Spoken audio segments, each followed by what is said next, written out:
Montezuma to the shores of Tripoli. We fight our country's battles in the air, on land and sea. First to fight for right and freedom.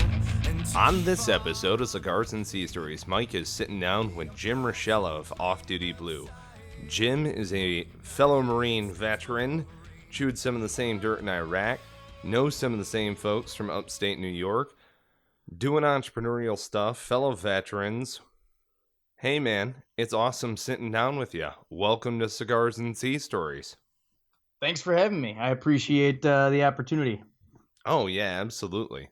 Well, and to frame it up for the folks at home, all right, we met through Bunker Labs, and I think you were interested in Bunker.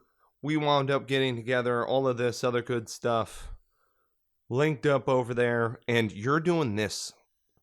Like, I think it's just awesome and brilliant, and I think that every police officer in America is going to want in on this. So you're doing this thing called Off Duty Blue. Can you tell us about this? Yeah, absolutely. So, I was doing the Bunker in a Box program, and I said, hey, to my partner, you got to check out this program, and that's actually goes, I know a guy who works over there, and that's how I got hooked up with you initially. But to rewind the tape a little bit to how this all started, my partner Mark Grady and I have always, we met in the Marines. I was actually the first Marine I ever had the pleasure of hazing, which was nice. But But so awesome. Anyway, we became really good friends over time. We'd always hang out together and always just very entrepreneurial minded. The two of us. There was always looking for an edge. How are we gonna, do something to make a side buck or a hustle or whatever. And we always just wanted to do something. And I after I got out of the Marines, he stayed in for a little bit longer, went on another pump over to Afghanistan after we came back from Iraq, and I ended up getting out, tried the whole retiring early route, went down to Florida. But I ended up coming back a few years later, and we would get together, we'd just drinking beers, and we'd always just kind of say, we got to do something, man. We got to start something. What are we going to do? What are we going to start something? And it literally was just throwing ideas up against the wall, and, we would just sit there and kill them. I always joke it was like the whole moonshot thing from Google, where we would just throw out an idea and then he would just sit there and play devil's advocate and tell me how dumb it was, and then he'd throw out one and I'd return the favor, and all that kind of good stuff. So meanwhile, he was and still is a sheriff up in Upstate New York, deputy sheriff. And so one day we're sitting there, we're watching a football game, and during a commercial, we see this news brief of these officers getting, hung out to dry over a timesheet dispute with the local bus company during a security detail, and like mug shots on the 5 o'clock news and everything. It was kind of a big deal. So I look over to him and I kind of was like, and I'm like, hey man, what's the deal with all that? I go, how do you guys usually keep track of these little security details? And he literally looked and he kind of shrugged his shoulders and he said, man, we really don't. And we both kind of stopped and we were like, whoa, that's kind of crazy, and there is a process, and officers did still have to, fill out a paper permission slip to work these jobs. But the whole the way this story actually played out was these officers were supposedly they were supposed to be providing security along for the bus company. So like rational tacticians that they were in either sheriff's squad cars or POVs in the area, available to respond to a situation. Whereas the bus company, for whatever reason, thought that they should be on buses, riding the buses. Which makes absolutely no sense, because what happens if something happens on another bus? You can't very well get off the moving bus to go help. So anyway, the bus company immediately jumped to conclusions, and they said, hey, these guys are, they're ripping us off. And this thing got all the way, like I said, all the way to the news and mugshots, the whole 9 yards. And it was literally all a big misunderstanding. The whole case got thrown out because there just wasn't any good. There was no paperwork. There was no paper trail that was following these jobs. So Jesus. so we got to the point where like, man, there's got to be a better way to do this. Somebody's got to. There's a way to. We kind of felt bad for those officers. Really, I mean that hurts, man. Their families get to see them and everything else, and it was all just bullshit. Getting thrown under the bus. Yeah. Yeah. Couple of jarheads we knew what we've been under the bus before. So no, so we kind of looked into it, and I remember we both said, yeah, man, this will be a little side job or something. Maybe we'll send our kids to college someday. And when we kind of we just thought it was such a tiny little element of police work in general that, hey, maybe if we can do this, maybe we can help some guys make some extra side money and so on and so forth.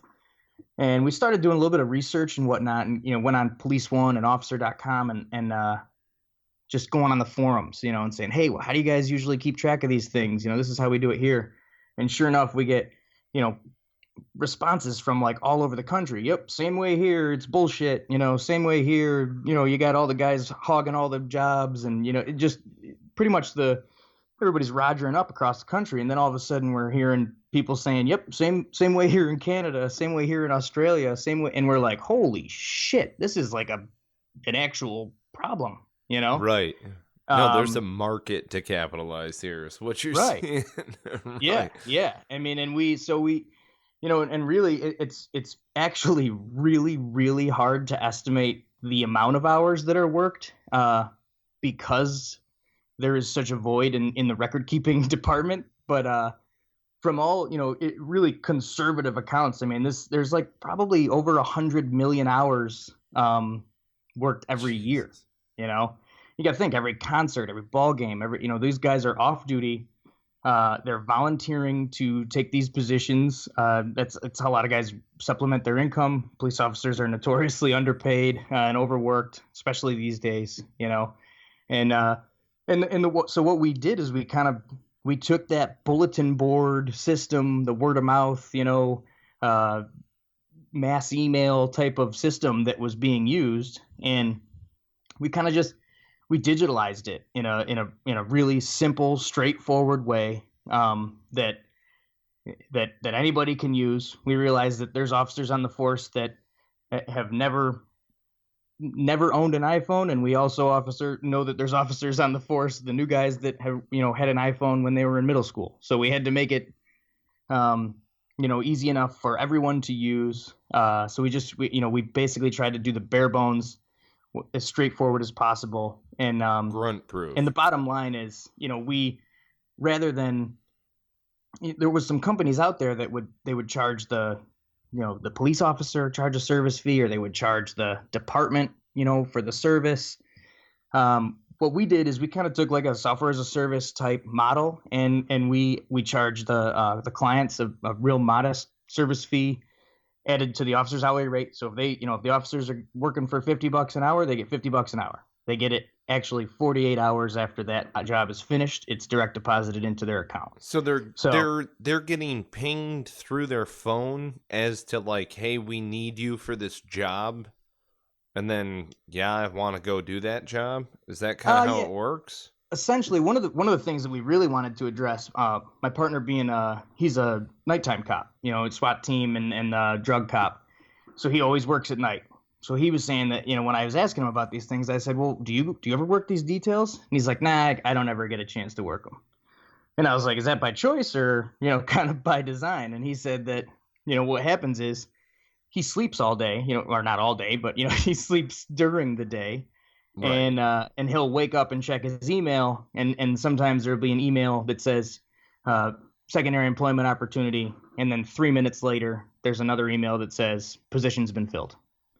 And what happens is that we've found, and this is across the country, is kind of there's maybe 25% of the officers that end up working 75% of the jobs. Maybe not necessarily even because they want to or need to, but just because they're there. They're working in headquarters, or they're daytime and they get that email in real time and they can say, yeah, sure, I'll work it. So to get, without getting too into the details, what we tried to do, what we did do was make it so that officers could plug in their availability, plug in their actual schedule. We have a algorithm written into the software that lets them plug in whatever shift they might have, whether it's 2 on, 3 off, 3 on, 4 off, however that might go. And the application knows only to show that officer jobs that they are actually available to work. So you don't have to really sift through these jobs with your schedule next to you or anything. If you're seeing the job, you can work it. And then what we also do to try to preserve some of that fairness is leave the jobs, unless they're very last minute, then of course, you got to do a first come, first serve and see what happens. But we leave the jobs open for a certain amount of time, and all these rules are set by the department, not us. But so, you can leave it open for a week and let everybody who's actually interested in it gets a fair shake at saying, yeah, I'd like to work that job. And then on the other end from the department, it'll be organized however they'd like to see it, whether it's, seniority or hours worked this week or hours worked this month, however it might be. Right. Yeah. And then they can just assign the jobs that way. So it just kind of, nothing crazy and groundbreaking, but it just simplifies the hell. And what it really does more than anything is it takes what a lot of departments have an actual off-duty coordinator, or most of the time actually an officer who's just kind of assumed that role over the years, and it doesn't even really, that's just in addition to their normal work. And that person's got a lot of work on their schedule of cataloging these jobs and finding people to work them and making sure they actually go and finding a replacement when they're sick. And we take the brunt of that work and spread it across the department. So the job comes in from the client, direct request, someone can view it and approve it. Officers can view the jobs that fit their availability, and they can quickly, click yes or no from their friggin' couch and they get a text notification when they're assigned. So yeah, I love that. I love the fact that you're empowering somebody through automation, so that way you're hitting them during their moments of downtime when it is most opportunistic, but it is for their own convenience. You're empowering somebody in order to go out and make money. That's cool. Right. And that's the point. Golf I mean, that is literally the mission here is to kind of just, we've heard a lot of crazy stories of, some of these officers that really depend on that money will, if they're working off a bulletin board system, which is very, very common, they'll have to drive into the head, to the station on their days off to check the bulletin board so they can throw their name on the list. That's crazy. We live in this amazing time, right, where I can, order whatever I want to the house, and a ride or a pizza or maybe both, now that they got some of these apps out here, and without even getting up. And these guys have to actually go in to find their overtime positions. It's kind of crazy, So, it empowers them to find those positions. It's a force multiplier. The clients. A lot of people say like, oh well, why don't they just hire security guards? And I would just say, well, good, because they're security guards. These are police officers. There's a difference. There's a standard there. As rough as police officers have it these days, basically, if we can take one tiny little stressor off the plate, then that's a win for Off-Duty Blue. You know what I mean? Yeah. Well, and folks can find you at offdutyblue.com, correct? That's right. Yep. Offdutyblue.com. All right. So, and this is ridiculous, but there are some people who don't necessarily understand the difference that a police officer or a deputy has gone through some sort of academy. Especially deputies, they wind up working more often than not, depending upon the state that you're in. Correct me if I'm wrong, but a deputy will wind up working in corrections for a given period of time before actually going out and working the road. Yeah, sometimes, yeah. I mean, it depends. Don't get me wrong. I'm Yep. not a specialist. Christ, I'm not a cop. But I Right. worked with a lot of law enforcement professionals in my previous job. You know, I was an advisor. So I got to Right. ask you, what is a grunt doing all of this, you know, work? Like, are you pulling different threads from your background in service in order to do this? Are you, you know, do you have an education background in this? How does this come from you? Yeah. You know, like I said, we kind of stumbled into this opportunity.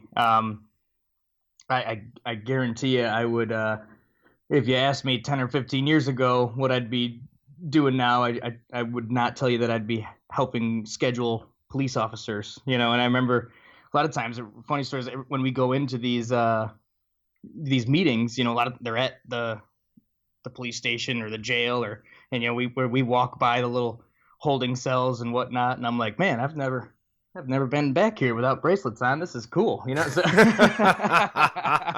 Yeah. Yeah. Last time I was here, this was way different. No, I mean, just kidding. But I mean, really, you know, it's definitely not the most likely career path that I thought I was going to take. But what it comes down to is it's you know, workforce optimization, and that's nothing new. You know, we always joke that if we tried to do this type of work in any other industry, we'd be a decade late.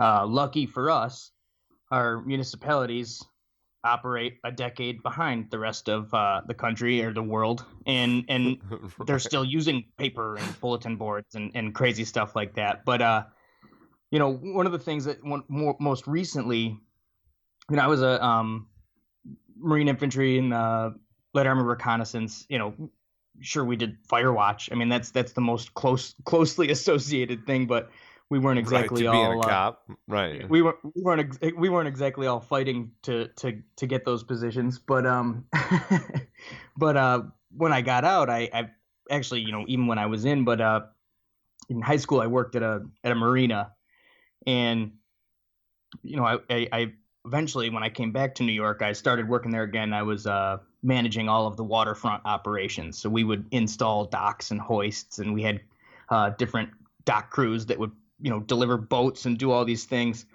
And in the wintertime, we were just just terribly bored to death, dead, you know, because there's 3 feet of snow on the ground in Syracuse, New York.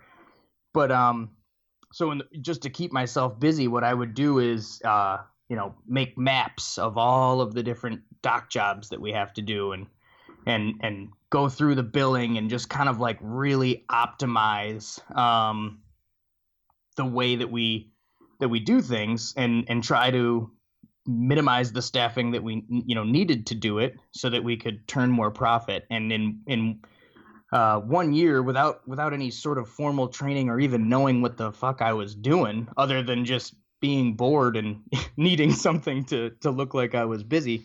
In 1 year, I was able we increased revenue that following year by like over $100,000, and actually improved, because I also implemented like kind of an invoicing system, and we reduced our accounts receivable down from like 60 or 70 days on average to less than 30. And that was like almost just kind of, you know, I'm not saying I'm a savant or anything, but just kind of using some common sense and optimizing the things. And so I try to cash flow, baby. I try to apply a lot of those same principles to detail scheduling. You know, if we can reduce the time it takes for departments to collect money, because we also do, you know, special events from within the department. So when the department, you know, does a parade or a 5K or whatever, sure, a lot of times then they get stuck chasing down Live Nation to get paid, and you know, there's paper invoicing, and you know, that all falls on the HR department, or the, you know, the accounting or the administrative staff, which means it ultimately falls on the taxpayers. You know, so if we can reduce that, minimize those costs, and transfer them to where they rightfully should be, which is with the client, which is what we do. You know, we minimize all those costs for the department, and then collect a service fee, which we then share with the department to recover any remaining administrative costs. Right. Well, in You the know, last. so Oh, sorry. no, go ahead. Yeah. Well, the last time we spoke, you were talking specifically about overtime tracking. Yeah, that's actually you heard it here first on Cigars and Sea Stories. We are we are releasing a brand new, completely free, nobody pays for anything, overtime notification system this summer. And the very quick down and dirty behind that is we were talking to some administrators and they said, well, yeah, that's great. You know, details, cool. Can we use this for overtime? Can we use this for overtime? And we kept on hearing that, and we're kind of like, well, yeah, you can. And, you know, it's the same mechanism. You got to fill a position. And, but I didn't feel comfortable charging them for that because that's kind of our big thing is we charge the client, you know, the departments, the officers pay nothing. We charge the clients a small service fee to cover our costs. Now, if it's overtime, who do we charge? You know, so it's kind of it was more of a moral issue for me, especially to, you know, we built this company to support police officers and departments and try to help them just do their job better. And some of the stories that we've been hearing is police departments across the country are 10 to 15% understaffed right now. And that's pretty commonplace, but it doesn't change the fact that there's still minimum staffing rules and requirements, you know, that are put forth for the city or municipality that they're in. So oftentimes these departments, the department heads and lieutenants and administrators have, you know, anywhere between 3 to 5 to 10, depending on the size of their department and how understaffed they are. They have these overtime positions that need to be filled regardless. Someone needs to fill them. This is, you know, it's not a side detail. This isn't a, you know, security at Walmart. It's an actual patrol shift. And the problem is if they can't get them filled, whoever's on shift currently, it just gets held over. They have to get ordered to stay for another shift. And you know, some of these administrators were saying their cops don't know whether or not they can tell their wives if they're going to be home for dinner because they just might have to stay for another shift or another half a shift or, you know, whatever they can do or figure out within the department.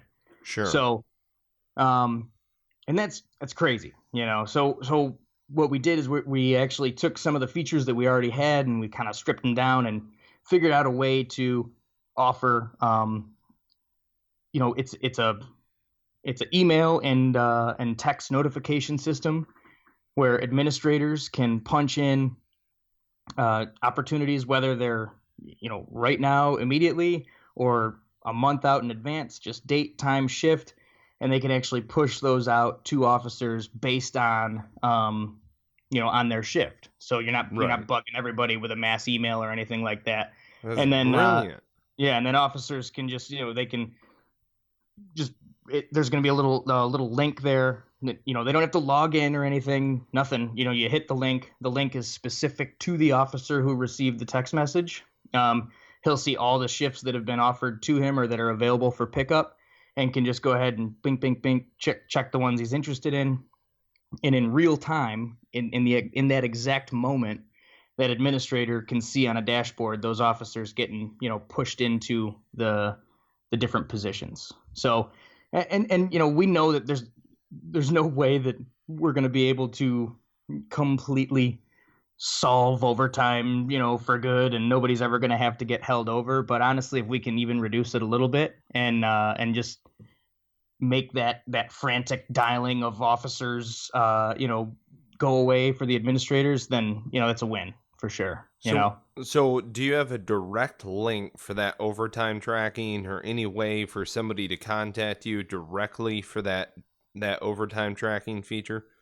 Not yet. That is coming soon. That will be here probably, you know, early summer. So yeah, within the next couple of weeks, we're actually just finishing up some development on that. We're going to do some testing and make sure we don't Nice. you know, have everything figured out. But the other cool thing too with that particular offering is, you know, now it's no longer limited to police departments. And fire departments have these same exact problems. EMS teams have these same Right. exact problems. So we're able to kind of help out everybody. Whereas before we'd always realized that we could kind of try to transfer these things to fire and healthcare, emergency healthcare systems and everything. But now we actually have an opportunity to do that. And so we're really excited about it. I think it's going to be cool. Oh, that's fantastic. No, it's great. What I think's wonderful about this is I just circle back to the fact that you're empowering folks, and that is awesome. So good on you. Thank you. And we're trying. Yeah, hell yes, man. And folks following along at home, check out Off Duty Blue. And we're going to get into some 29 Palms and some Syracuse, because we know a couple of the same folks here. We were both out in 29 Palms. I was with 37 Weapons Company. You were with 3rd LAR, right? Yep, absolutely. So, I mean, oh, God. The tank trails that are out there just humping all the way out to, range 119, shit like that. Which, don't get me wrong, I was in a CAT team, so the majority of the time, if you can't truck it, fuck it. Yeah, well, we were LAR, so right. We like to say Light Armored Reconnaissance, and that sounds real cool, reconnaissance. But we were grunts that got trucks, so that was kind of cool, Right, right. Supposedly amphibious. We don't want to try that shit. Absolutely not. I never had the pleasure of going in the water, or at least actually swimming, and I'm glad that I never had that opportunity. Right. Dude, I'm telling you, man, I watch the tracks guys go out there. I'm like, no. Oh, it's crazy. Yeah. I don't want to do that. Thanks anyway. I know. Yeah, I get it. That's what we're supposed to do as Marines. No. Yeah, those LAV, they're cool vehicles, and they can get through a lot of shit, and they can go over a lot of cool terrain. But man, I remember we were up in Fort Drum training. I mean, it was it was probably April or May, which means that in Fort Drum, if anybody's been there before, there's a foot of snow on the ground and raining, cold, and that's right. just how Fort Drum is always. But for whatever reason, I know it's bad to admit this, but as soon as that vehicle started running, I was sleeping always. It didn't matter. It didn't matter what it was. I remember my spot was right next to the engine compartment. It was loud as all hell, smelled like diesel fumes, and as soon as the engine turned on, I was snoozing, unless I was up in the gun or something. But I remember we're ripping around Fort Drum late at night, and all of a sudden I felt someone shaking me, and I'm like, what the hell? And I opened my eyes, and I'm upside down. The vehicle's rolled damn near halfway over, and they're like, hey, you got to get out. We got the recovery vehicle coming. We come out, and we're literally the VC hatch or the driver's hatch is damn near underwater. We had gone off the road and into a swamp, which is and we when we pulled the truck out, the very front would have been the front passenger side wheel had gotten sandwiched in between a big corrugated drainage pipe that when you hit it kind of it folded around it and grabbed the tire. And it was and we were buttoned up, you know what I mean? So this is in the middle of the winter, so we're buttoned up. All the hatches are down. We're driving with DVEs, and the thing hit the drainage pipe. That was the only thing that held us up. Otherwise, that thing was upside down in the swamp and God knows, 10-degree friggin' water. And I'm sleeping. I don't even remember. I have no recollection at all until someone shook me and tells me to get the hell out the back. And I'm like, oh, okay. Freaking crazy. Oh my God, dude, that's awesome. But yeah, I was supposed to be a tanker. I was contracted to be a 1812 tank crewman out of Syracuse, New York. 8th tanks, and I remember when I was in boot camp, I got a letter from home saying, hey, we heard on the news that they're doing away with the tank battalion. What's going to happen to you? So, of course, little recruit Raschella Senior drill instructor, this recruit got a letter that his unit is no longer. And he like looks down at a sheet and he goes, "Yeah, bitch, you infantry, you gonna die." Infantry, So- you made it. You going to war, you gonna die. But yeah, so that's how I found out that I was infantry. And actually, you know, I at the time it scared the shit out of me. But you know, I wouldn't trade it for a thing now. You know, I mean, I loved LAR for sure. Got to be in mortars, fire some 81 millimeters. That was good shit, man. Dude, people don't understand the devastation that is 81 millimeter mortars. You have 8 guns, and if you're firing in effect, right? So, say you've got like 10 rounds that are going out, and you're bubbling per. So it's like 12 rounds that are going out, and you're going to bubble up 4 times. Dude, you can devastate a goddamn village. Oh, it's ridiculous. and the coolest part about it is it's just like it's just so. I mean, we're so far away, and there's nowhere to run. There's nowhere to hide. It's just like you hear a faint whistle, and because we've been downrange before when yes. Well, not myself. I've had scouts downrange before when we're firing and stuff, and they said it is just the coolest thing because they can hear us on the radio. Rounds out, and then all of a sudden they're just waiting. And of course, our FDC knows exactly how long they'll be in the air and everything, and then they said just out of nowhere, there's no possible way of knowing where we are or where they came from. It's just freaking destruction. They said, the fire for effect. I've never been fortunate enough to be down, fortunate or unfortunate, to be at the receiving end of that. I've always been the one throwing them down, but I've heard it's pretty goddamn cool. Oh, it's awesome. Dude, I'm telling you what. Because it's one of those things, you catch shit for being a tube stroker, you know what I mean? Everybody's like, oh yeah, you're out there in 29 Palms playing spades. Like, dude, fuck you. We have to wait for air to get off station for us to be able to employ our weapon system. Like, suck it, okay? All right? Like, we were... I wish I could remember the name of the documentary now. There was we were out in 29 Palms. This is in 2008, and they were on. There was a Discovery Channel or some shit was out there on site doing filming a little piece on us, firing mortars and whatnot. And it was a nighttime range, and we were shooting up a loom. We had all sorts of a loom up in the air, and we're throwing HE. And I remember it was like right at the end of the night, and we're fucking just throwing rounds like crazy. And don't these two freaking I can't recall what helicopters they were now, but come just flying about 200 meters up directly across our hot range while we got fucking rounds in the air. Oh shit. In the air. I mean, literally, that's the worst case scenario you could ever think of. Dude, we had a loom. I had just dropped I think Gun 2 dropped the loom. We were waiting for the loom to pop, and we were about to start dropping HE. We were going to drop it before it even, started popping.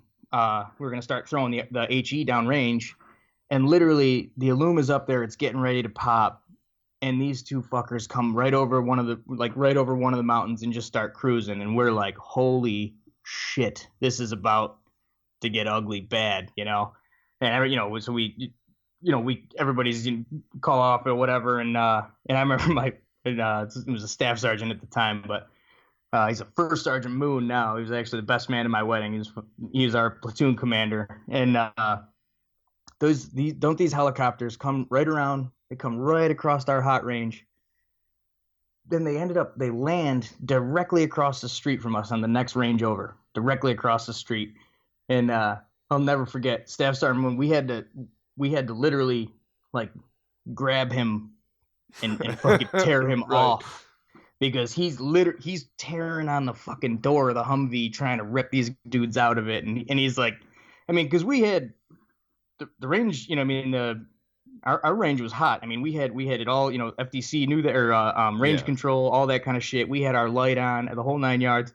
Not to mention, there's fucking a loom in the air, Right. It was just a crazy, crazy situation. Oh, dude, I know exactly what you're talking about. You're probably out near Hidalgo Mountain. Yeah. Yeah, fuck yeah, dude. I know what you're talking about. Dude, one of our SOPs was and I carried this over when we were with 1-5, but 3-7 weapons. You know, I had fought in Ramadi in Cat Red. We never used mortars. In Cat White, during the workup in between, we thought we were going to Afghanistan, so we were broke down into 81 section, doing all sorts of shoots. Yeah. And then we went right back into Cat teams and went back to Ramadi. So it was like all of my time was spent in 29 Palms in between the two deployments doing nothing but 81 shit. And Hidalgo Mountain is where we played.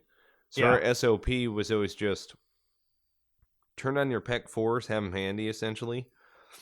And if we ever had rotary wing that was coming over the mountain, we'd just throw on our PEC 4s and wave them off. You would see a line of PEC 4s, essentially, through your MVGs. Like, whoa, what the fuck is that? Like, all right, whatever, I'm waving off. You know, especially if you start pointing to PEC 4 air and shit, and you're just not supposed to do that. But, you know, whatever. So, yeah. I can picture Hidalgo because I basically fucking lived out there for just months at a time. Just months. Yeah. You know, and all of that, fuck, man. All of that now is Mount Towns. Right. I know. Yeah, I know. Even so when we were, like I said, this was 2008, 2009. So, talk about not firing any mortars. We were in Iraq in 2008, 2009. We packed our mortars deeper than our fucking underwear because those things weren't getting shot. Nobody was shooting rounds. You know what I mean? Like you need like an act of Congress to get. There was no chance. We would go outside the wire with like, I think we'd have, maybe 4 or 5 Willie Pete, 5 Alum, 10 HE for the whole section, and we'd roll out like that. Those things were they were down in like the toolbox packed away because it wasn't no use to have them, you know. But so at the time Staff Sergeant Moon, First Sergeant Moon, now he's still in. He was very, very cognizant and had a I don't want to say a chip on his shoulder, but we were reservists, and he would be damned if we don't get the same respect as every other Marine. So I remember our platoon, I mean, everybody used to feel bad for us because he would just have us out in the rain running gun drills. He would have us doing gun drills while everybody else was fucking sleeping. And we would just gun drill and gun drill and gun drill. And he would just, I mean, you loved him, but you hated him at the time sometimes. But he also, the one cool thing that he did was he would get us ranges anywhere. We were like just our platoon only when the rest of the company was drilling up in Syracuse or going up to Fort Drum. We'd be flying to Utah to shoot mortars in Salt Lake, over the Great Salt Lake and shit. He would get us ranges. I don't even know what he had to do to get them. And but when we got to 29 Palms and started firing with the active duty boys, I mean, we were eating MREs while they were still getting their guns up, dude. We were freaking pretty damn good. And I mean, I don't have a problem saying that. We were shit hot, and everybody kind of knew it, which of course, that made them hate us 10 times more. But, of course, yeah. But that's a hate that we were comfortable with. We could take that, Right. But yeah, man, we were really our weapons platoon was the shit. We were good. I love it. See, I love it too because I've definitely been on both sides of it. I've been a guy, I've been a gun monkey, and then I've been the advisor who's out on the hill shooting vectors, and which are the greatest thing in the entire world when you're calling for air and calling for fire and shit like that is. Oh yeah. Pulling up the vector. Hell yeah. And you're like, oh yeah, you're gonna fucking die today. Like, all right. Mm-hmm. And then you get battle damage assessments from 81s that are like parts of body. Yeah. That is all. You're like, yes. Fuck yes. Oh God, we blew that dude up. Oh yes. Are you familiar with Gunner Wade out in 29 Palms? Oh yeah. Yeah, I worked Gunner Wade. What a killer that guy is. I remember he deployed with us, and we were going out to, I don't know where we were, out near Rabia somewhere, and we were going to teach mortar systems to the Iraqi army, which is I'm not sure if that's the greatest idea to begin with. But anyway, that's what we were going to do. And he wanted to come with us. And he was just, he was not shy about his reservations about reservists and the whole 9 yards. And he's like, you could just tell he kind of was like, I got to be with these fucking guys for, a week. And on our way out of the gate, the gate guard, he pulled the road guard little pipe that they kept over the road. Right. And he didn't pull it up all the way. And we go breezing through, and we just broke our we broke our ECM right off the thing, dude. And Gunner Wade is on the vehicle, and he's just like, and here's this broken ECM laying on the side of the vehicle, and he just looks at us, all of us, like we just fucking kicked his dog or something like that. We're like, oh man, this is gonna be a long week, and we had to, we turned the Vic around, had to go. They had to, strap on another ECM. God knows how much those fucking thing cost. And but by the end of the week, I think we earned it. He was, hesitant to do it, but he's like, all right, well, you guys know your shit. You might be fucking stupid, but you know your shit. Or I don't know exactly what he said, but something like that. You might be reservists, but you do know your shit. But so I think that was a victory for us. Yeah, he and I crossed paths in a positive way, and in Toyota and Palms and in Quantico, and because it's one of these things, I was really happy about it. So I was happy that Gunners took over the range officer MOS, and and it's not because I hated range officers, but it's because it makes more sense for an infantry warrant officer to be in charge of the combat marksmanship program. Hello. Yeah, absolutely. Right, we're talking about combat here. Well, and the other thing too is that the battalion level gunner, I mean, very frankly put, the battalion level gunner handles all of the training packages. I won't say all of the range coordination because that's not correct, but a lot of the training packages that are pulled out of McTims or pulled out of the TNR manual. And then you go to McTims and potentially put people into the schools, and that's getting into the details on it. But it was great working with a gunner who knew their shit, frankly, down in the combat marksmanship side. Front to back, he did. He's a wealth of knowledge. Well, man. And did you see that he recently released a video also on suppressed weapons? Yeah. I thought it was very informative. I mean, I'm one of these guys where I'm like, you're not losing, you're losing max effective range. You're not losing lethality out of your gun just because you're rolling suppressed. And when was the last time that you had an engagement that was past even 175? I mean, okay, so you pull an M4 up and you're losing range past 300. When was the last time you pulled up your M4 and actually took a target at 300? Yeah, exactly. Or like felt comfortable making that call. Wind's gonna affect your bullet now, right? Oh, right. Yeah, you're not on the you're not on like the nice padded mats at the 500 yard line where you can fucking breathe out and breathe in and wait for your body rest and all that kind of shit. This is real, Well, but yeah, I did see that about that, and I remember when he was doing that, I remember while we were this was actually Sinjar Airfield, we had brought some nationals and Iraqi Army and Border Patrol guys on, and we were doing a like kind of a longer range. I don't recall, and my memory is so shot, dude, but it was like an M4 variant, but with like a little bit longer barrel and a suppressor on it. And I think it was, I can't remember what it was called, but K416, the IAW. Yeah. And I remember there was this dude was, he's sitting there in the prone and breathe in, breathe out. And he's trying to hit, they had metal targets. So when you hit him, you knew it, and obviously he had a jam and he's trying to clear the jam. And Gunner Wade was like mid conversation with somebody else. And he sees that this dude's got a jam and he just grabs the weapon, clears it, just throws a little freaking CLP in there, racks around, and just right there from the standing, did not even attempt to get into any sort of bone rest position, and he just was like pop, pop, pop, pop, pop, and then you just heard tink, tink, tink, tink, tink, and he's like, okay, here you go.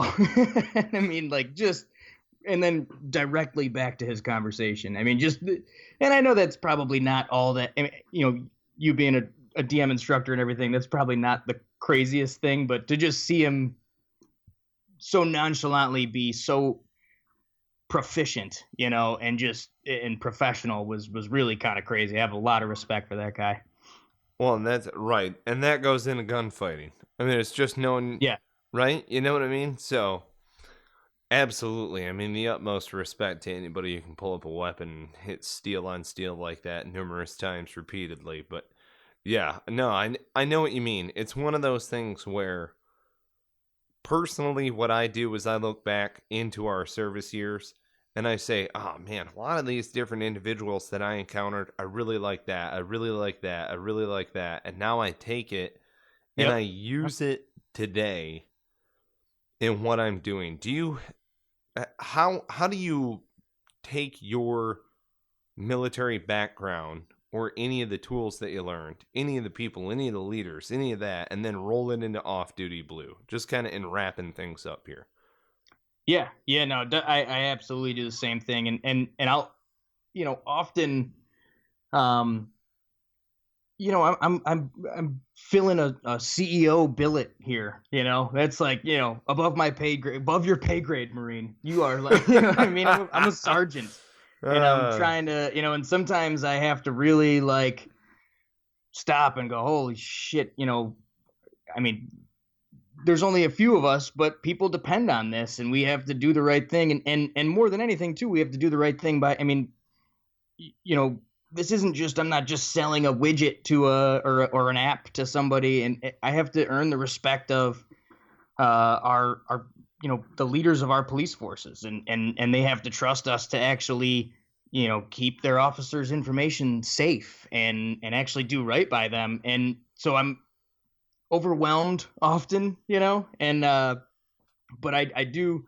look back at, you know, especially First Sergeant Moon. Like I said, you know, he was the best man at my wedding, and you know, I'll go right out, you know, probably absolutely the best Marine I've ever known, you know, as far as just genuinely caring about his platoon and caring about other people and caring about you know, just making sure that his guys got taken care of. And oftentimes, and you know, he actually is a bit of an entrepreneur himself. You should definitely have him on the show because he's a riot. But you know, he would get himself into trouble a lot. You know, it took him quite a long time to get to first sergeant because he was steady pissing everybody off because he was going to make sure that his platoon got taken care of. You know, and if that meant that he had to tell people, you know, tell officers or people who outranked him what the fuck was right and wrong, then he had no problem doing that. And so I try to, you know, I'm not saying I'm, you know, really badass, you know, out in the entrepreneurial world, but I try to take that and just look out for people other than myself, you know, and do right by everybody else. And I think that when you do that, the rest kind of falls into place, you know, and that's like our thing. Like you said, we try to empower officers. And, you know, a lot of, when we very first started this thing, we had some officers being like, fuck that. Don't be taking, you know, jobs away from the guys that have all those jobs, you know, whatever. But it's, you know, we're not trying to do that. We're not trying to take anybody's jobs. We genuinely just want to help everybody make a little bit more money, spend a little bit more time with their family, and stay the fuck out of the news when they don't need to be in it. And that's the real deal here, you know. And so I try to take some of those, you know, more than just, you know, all those leaders that I've met in the Marines, these awesome leaders that have you know, led in these ridiculous, stressful situations with a whole mixed bag of assholes that, you know, have a bunch of different issues and problems and whatever, and somehow, some way get us all to work together and keep each other alive. That's pretty fucking cool, man. And that's, you know, that's what I just try to do. You know, I try to take the best of people and do my very best impression of that, and hopefully, so far so good. Nice. No, I love it. That's fantastic. That's all you can do. No, that's great. Yeah. That is great. Jim Rashella, Off Duty Blue. Check them out, offdutyblue.com, and get signed up. Be a part of this. It's something very, very cool, and it's another moment where opportunity strikes. So there you go. Good on you, Marine. Thanks so much for joining us on Cigars and Sea Stories. I appreciate it.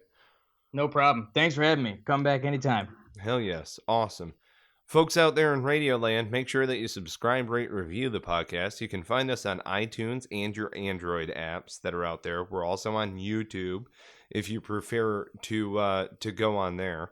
Thank you so much to our sponsors, to Heroes Media Group. You guys are an awesome network. The editing staff over there is top notch. Be a part of Heroes Media Group. If you're a podcaster, you're looking to get out there, you're a veteran-focused podcast, whatever it winds up being, check out Heroes Media Group. Spartan Media, you guys make an awesome website. Jeremy, you rock, brother. We're looking forward to having you on the show. You've been called out. See what happened there? Veteranslist.us. Thanks so much to Rick and Will. Had both those guys on the phone and for sponsoring the show. You can get a featured membership on veteranslist.us for 50% off. That's half off by entering in discount code Cigars and C. Again, that's discount code Cigars and C. You can follow us on all social media at Cigars and C. Check us out, cigarsandcstories.com. You can go to just cigarsandc.com. That's one of ours too. Follow us on all social media at Cigars and C. Thank you so much for listening to another episode. And on that note, we cue the music. Our flag unfurled to every breeze, from dawn to setting sun.